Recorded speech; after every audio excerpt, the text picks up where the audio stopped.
Good afternoon. My name is McGhee, and I'm the Iowa Department of Natural Resources. Together with George McGhee in the crowd here, we're the lake restoration program for the DNR in the state of Iowa.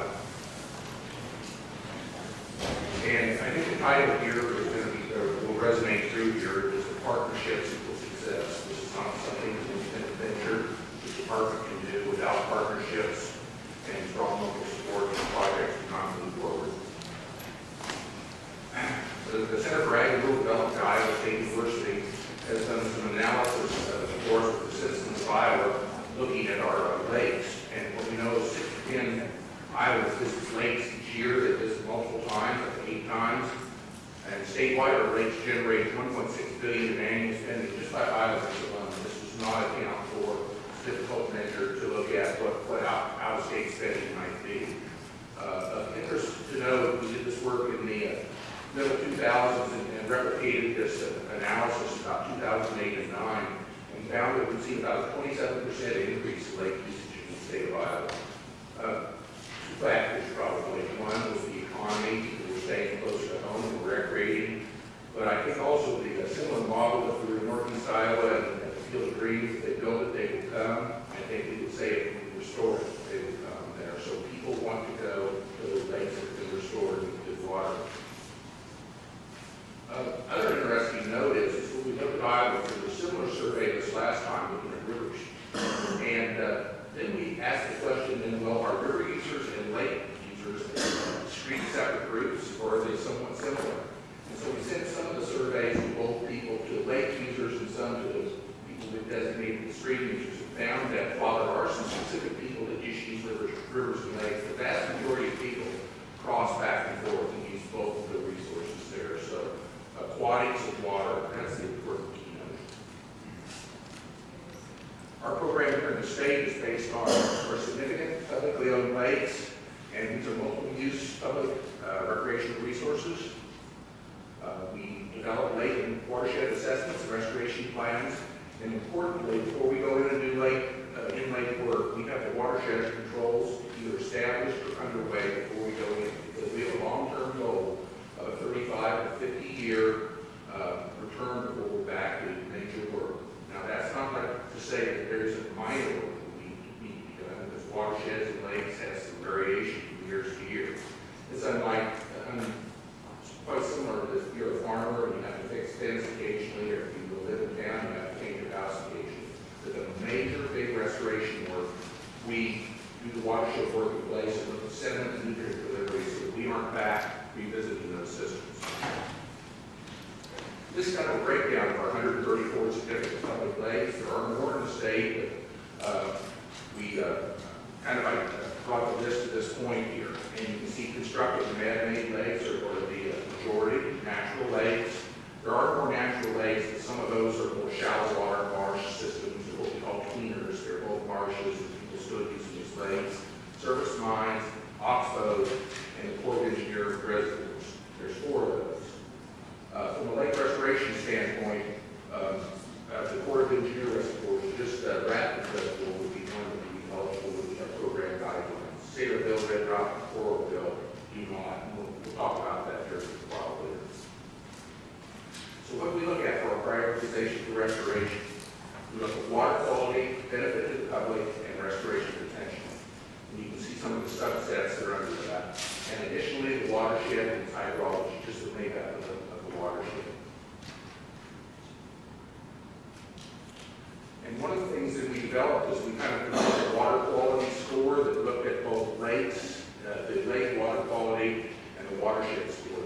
Today, now we have about a 12-year data set, 12 to 13-year data set, where we've utilized in Iowa State University or the State Hygienics Lab.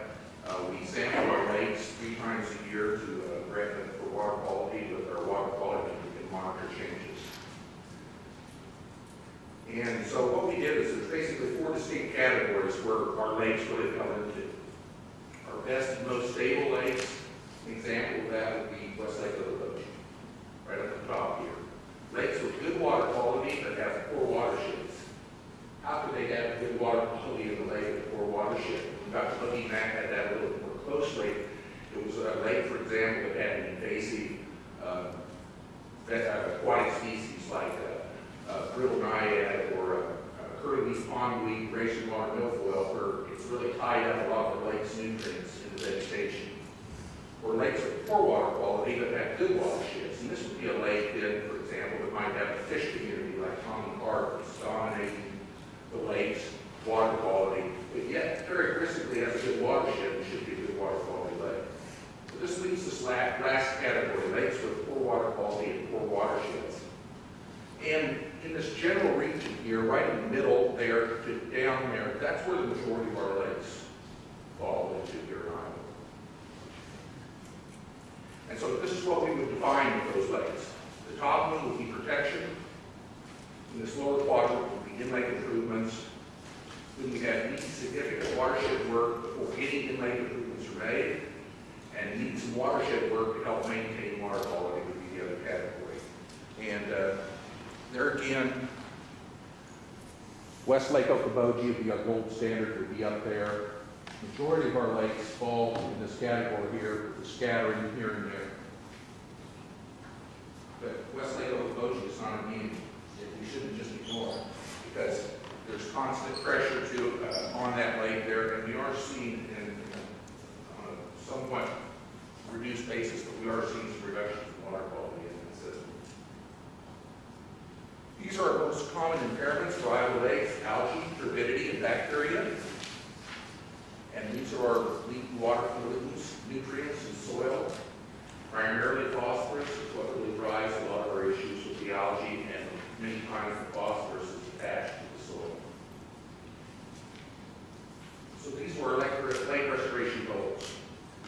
When we initially looked at this, we thought about, well, we get really complicated and coming up with some numeric numbers and everything. We really needed to boil it down to that I could go to any group from third graders to people my age, and I can explain this program. And so what we wanted is we wanted water clarity as a driver. So we were shooting for 4.5 feet of water clarity 50% of the time from April through September. So basically, you walk into the water, you get past your waist up to your chest, and you can look out and you can wiggle your toes, and you can see it. That would be about 4.5 feet.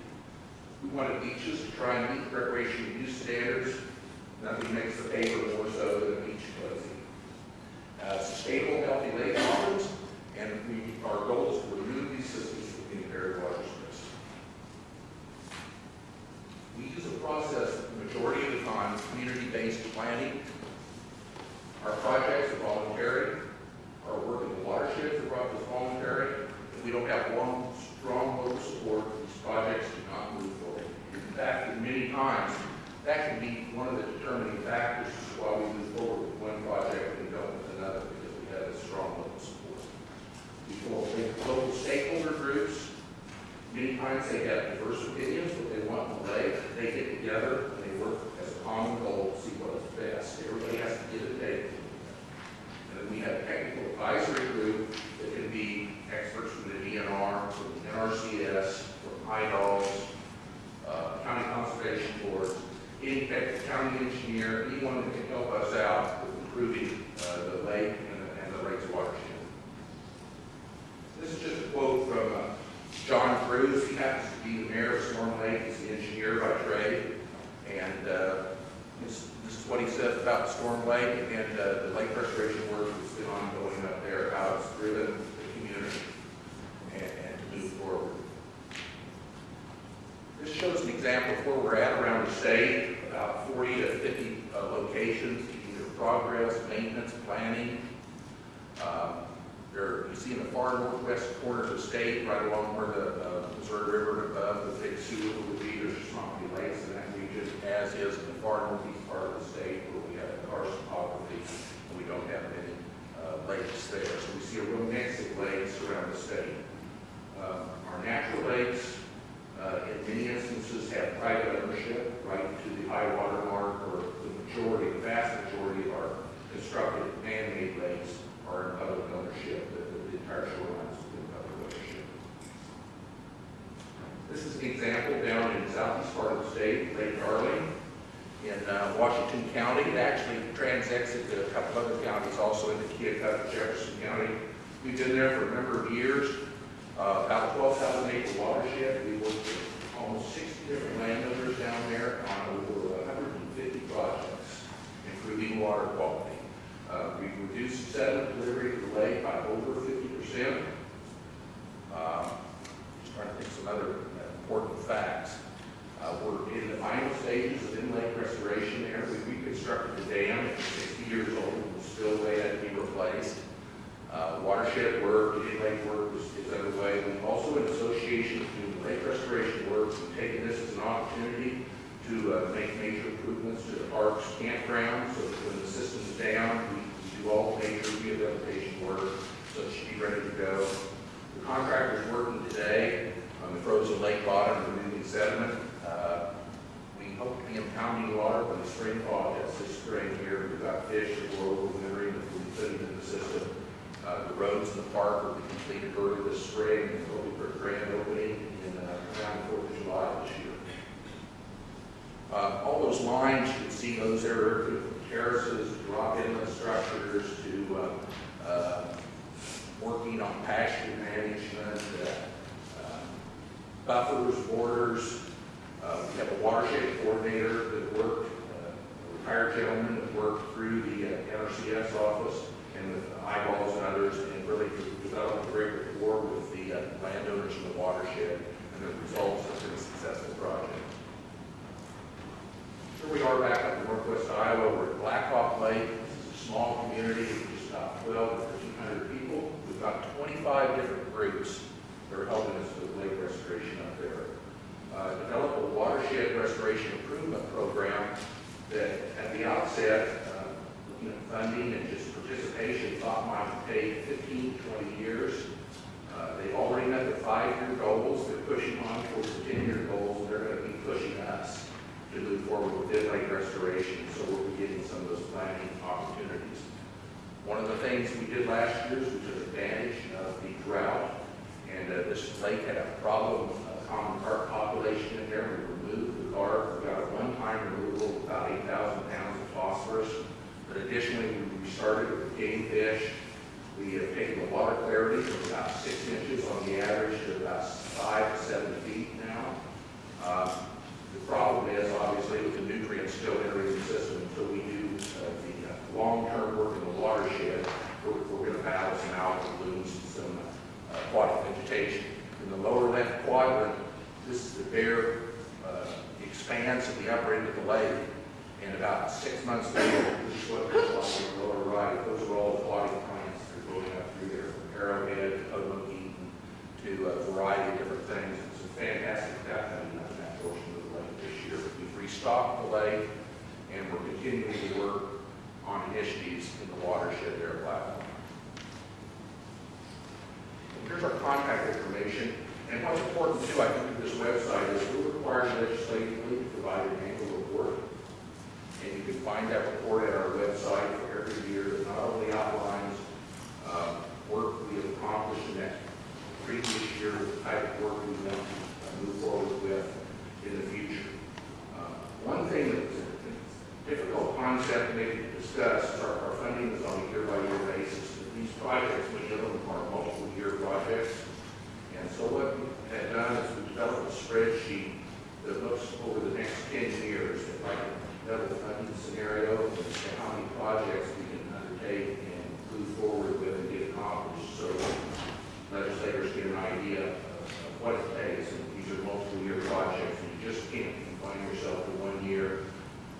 Lake Darling, we had permitting issues down there 1 year. We had record rains that I think it was, according to the National Weather Service, it was the second highest recorded annual rainfall in the state of Iowa since they've been reporting that information. Got ready to do in-lake work one winter, and got a huge snow on top of the soggy and frozen ground. It never did solidify and freeze up. We couldn't get our dirt equipment in there to work that winter. That's not really the case this year. So it's the kind of projects you have to kind of roll with it a little bit, but you have an overall goal that everyone is working together to move forward with. That. Any questions? Anybody have any questions? This is something that Lake Darling project has been